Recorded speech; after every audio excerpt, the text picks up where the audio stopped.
എല്ലാ കൂട്ടുകാർക്കും നല്ലൊരു രാത്രി ആശംസിച്ചുകൊണ്ട് നമുക്ക് നേരെ ആദർശിന്റെ നയനയുടെ നാളത്തെ നല്ലൊരു പ്രൊമോ വിശേഷം കേട്ടാലോ.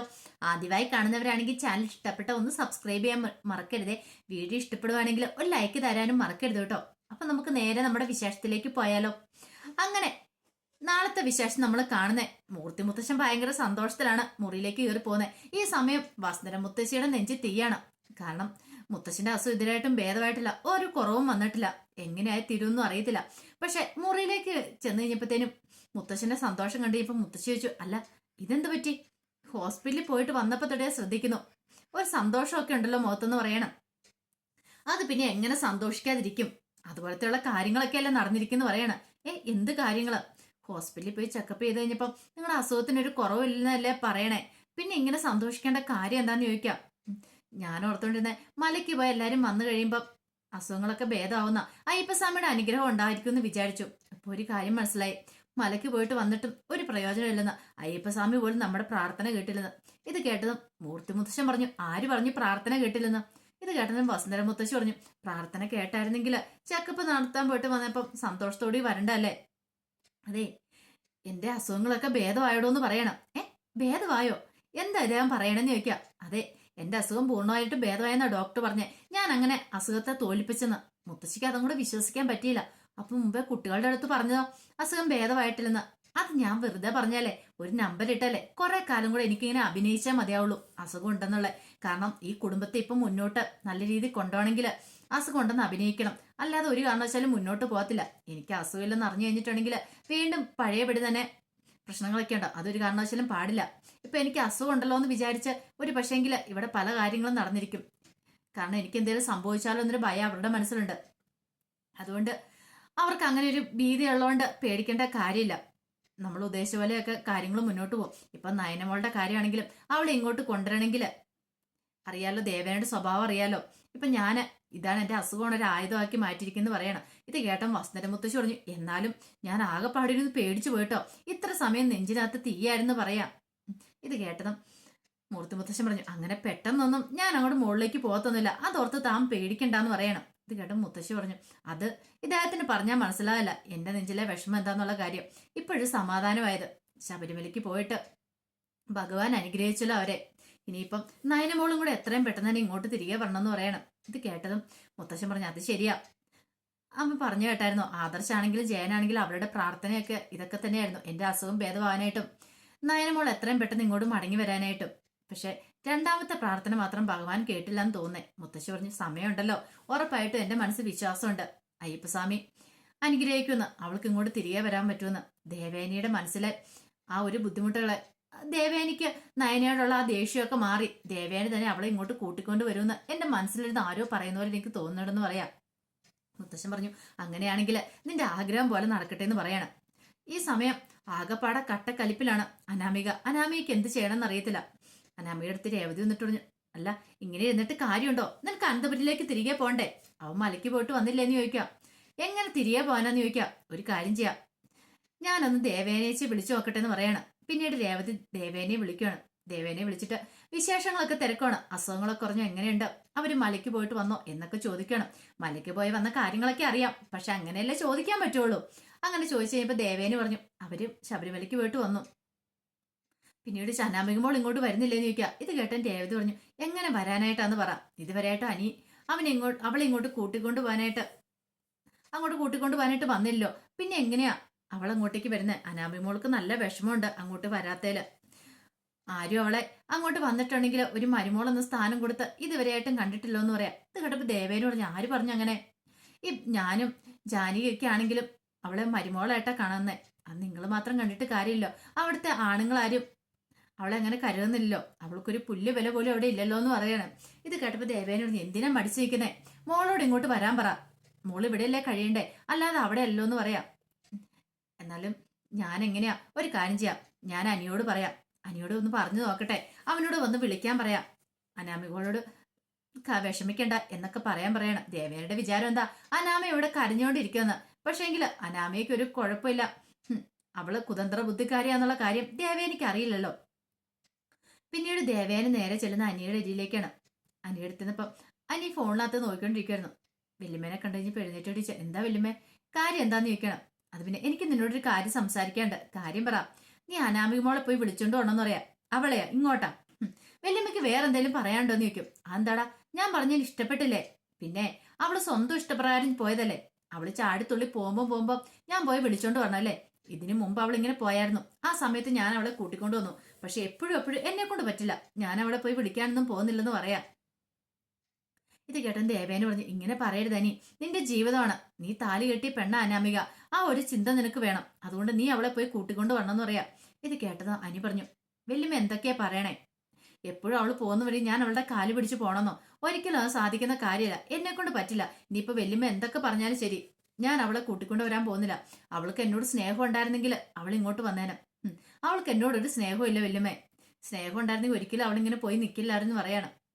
ദേവേനെ പറഞ്ഞു, ഞാൻ പറയാനുള്ളത് പറഞ്ഞെന്നും പറഞ്ഞിട്ട് ദേവേനെ അങ്ങോട്ടേക്ക് പോവാണ്. എനിക്കാണെങ്കിൽ ആകെപ്പാടെ ദേഷ്യവും സങ്കടമൊക്കെ വന്നു. എല്ലാരും കൂടെ കൂടി തന്റെ ജീവിതം ഇല്ലാതാക്കി.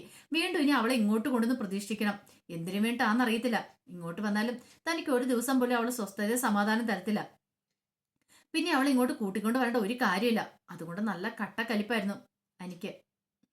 അങ്ങനെ ദേവേനെ വിളിച്ച് ഫോൺ വെച്ച് കഴിഞ്ഞപ്പോ രേവതി പറഞ്ഞു, അതെ നിന്റെ വല്യമ്മയുണ്ടല്ലോ, അനിയോട് റെക്കമെൻഡ് ചെയ്യാന്ന് പറഞ്ഞിട്ടുണ്ട്. ഒരു പക്ഷെ അനിയോട് പറഞ്ഞാലപ്പോ അനിയെ ഇങ്ങോട്ട് പറഞ്ഞു വിടുമായിരിക്കും എന്ന് പറയാം. ഇത് കേട്ട് കഴിഞ്ഞപ്പം അനാമ പറഞ്ഞു, എന്തിനാ അമ്മേ അങ്ങനെ കാര്യമുണ്ടോ? അനിയെ പറഞ്ഞ് റെക്കമെൻഡ് ചെയ്ച്ച് ഇങ്ങോട്ട് പറഞ്ഞു കൊണ്ടാണോ? അവ സ്വന്തമായിട്ട് എന്നെ ഒന്ന് വിളിച്ചോണ്ട് പോകണ്ടല്ലേ? അങ്ങനെ അനി അവരുടെ ആരുടെയും റെക്കമെൻഡേഷനോട് കൂടി എന്നെ വിളിക്കാൻ വന്നാ എനിക്കൊരു വിലയും കാണത്തില്ല വീട്ടിൽ ചെന്ന് കഴിയുമ്പോഴെന്ന് പറയണം. എന്നും പറഞ്ഞോണ്ട്, എന്നും നിനക്ക് ഈ വീട്ടിൽ നിൽക്കാനാണോ നിന്റെ ഭാവം? അതൊന്നും നടക്കത്തില്ല. ദേ അറിയാലോ, കടത്തിന് മീതെ കടവും കയറി ഇരിക്കുക. നീ ആ വീട്ടിലേക്ക് ചെന്നാലോ ഇനി എന്തെങ്കിലും കാര്യങ്ങളൊക്കെ നടക്കുള്ളൂ. അല്ല നീ ഇവിടെ ഇങ്ങനെ കെട്ടിപ്പിടിച്ചിരുന്നിട്ട് വല്ല കാര്യമുണ്ടോ? എത്രയും പെട്ടെന്ന് തന്നെ അങ്ങോട്ട് പോകാൻ നോക്ക്. ഞാൻ വേണേ അച്ഛനോട് പറയാൻ കൊണ്ടുവിടാനായിട്ട്. വേണേ ഞാനും കൂടെ വരാന്ന് പറയാ. അനാമ പറഞ്ഞു, ഞാനൊന്ന് ആലോചിക്കട്ടെ എന്ത് ചെയ്യണമെന്ന്. ഒരു തീരുമാനം എനിക്ക് എടുക്കാൻ പറ്റുന്നില്ല. ഞാനൊന്ന് ആലോചിച്ചിട്ട് തീരുമാനം എടുക്കുന്നുള്ളൂ.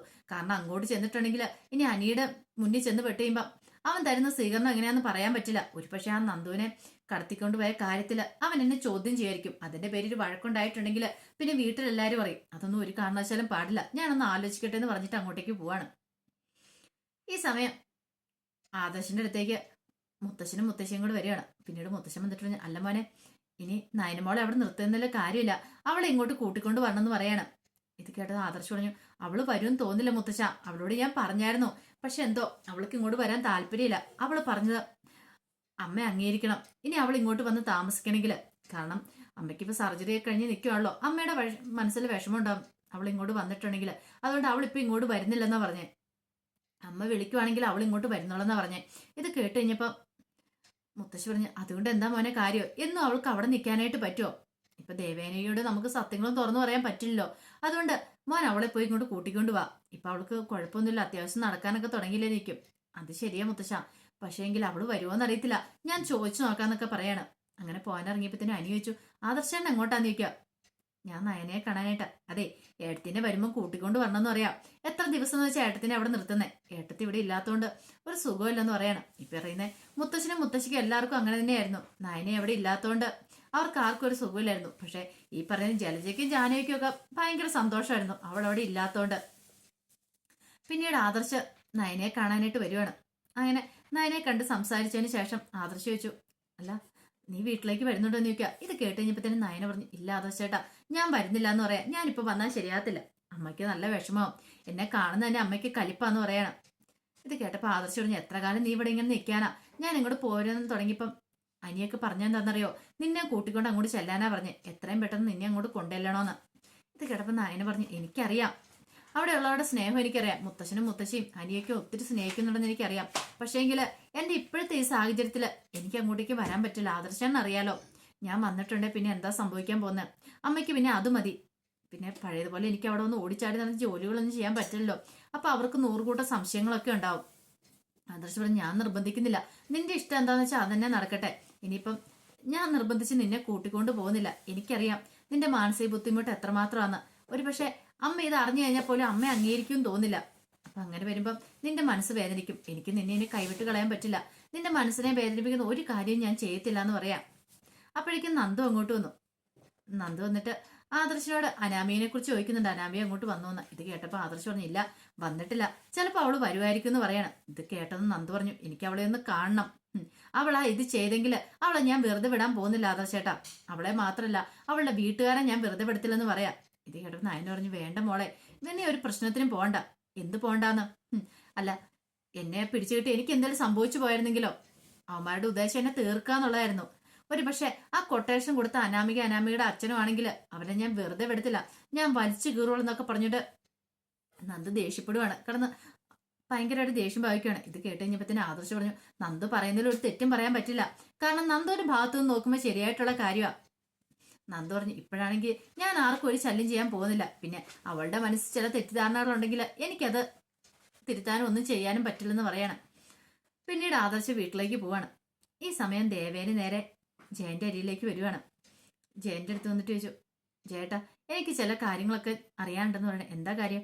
അല്ല, ഞാനൊരു കാര്യം ചോദിച്ചേട്ടെ, ജയേട്ടൻ ആ പെൺകുട്ടീനെ കണ്ടല്ലേ നിൽക്കും? ഏത് പെൺകുട്ടീനെ? അല്ല, എനിക്ക് കരള് പാത്താണെങ്കിൽ പെൺകുട്ടീനെ. ആ, എന്താ കണ്ട? എന്താ കാര്യം?